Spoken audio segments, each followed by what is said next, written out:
Hey, WIS staff, it's me, Holly. I'm just going to show you quickly some features on this data presentation because there's kind of a lot to unpack. So I just want to quickly kind of show you what's going on with this. So if you click this mascot here, it's going to take you to some PLC discussion questions. There is no expectation of like you typing or submitting answers. This is just to help guide discussion. So feel free to use or lose those. And then each page is broken up by content area and grade level.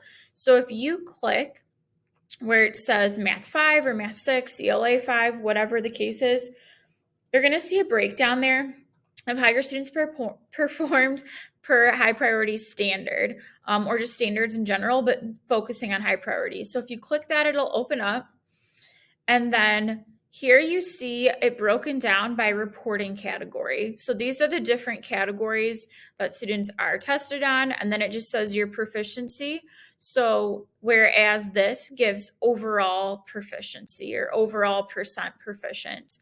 So again, this is going to be the last 3 testing cycles, the last 3 years or so, whereas this is going to break it down by reporting category. So that's there for you. So here again, I just calculated like what percentage of students were below proficiency in red, approaching proficiency in yellow. I combined those along with at proficiency in green and above in blue. So hopefully that'll be quick and easy for you to look at.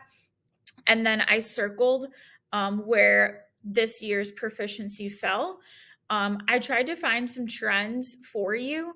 Obviously, there's a lot of trends that you can find on your own. And if you go through those discussion questions, that will be a part of it.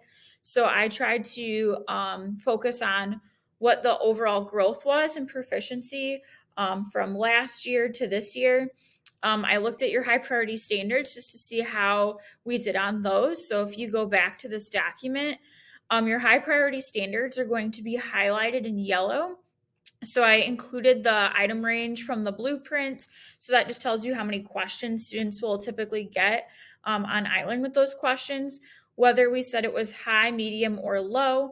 Some PLCs just designated which standards were high and the rest they did not. So it could say NI for non-identified.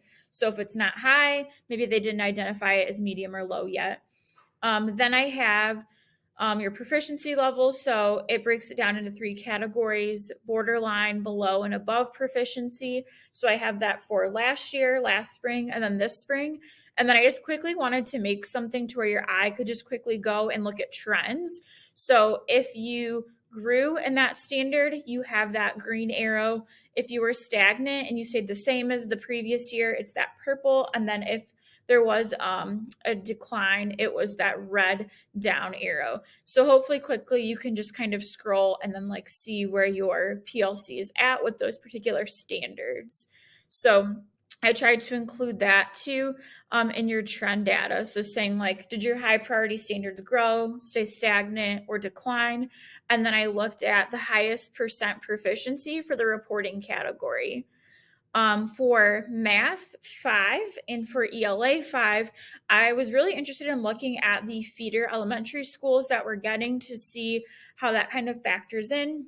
So this is for Math, obviously. So you can see this is Math 4. So this was when our 5th graders were in 4th grade. So this was the spring 2021 assessment.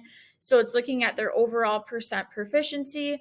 And then I just averaged the 3 feeder schools. So it'll say what the average proficiency is, and then comparing that average to this year. So for example, Math 5 is pretty much on trend with what our students are coming in like. So that is there for you. Lastly, and Kelly worked really hard to break data down by student. I did it for social studies and for science, and she did it for the others. So thank you to Anne for doing that. But if you click here, you can see your data broken down by student as well. So again, just check that out. Lastly, social studies 5. Unfortunately, the IDOE does not break it down by standard, just reporting category, but you still have a lot to look at there. So let me know if you have any questions, and good luck, guys.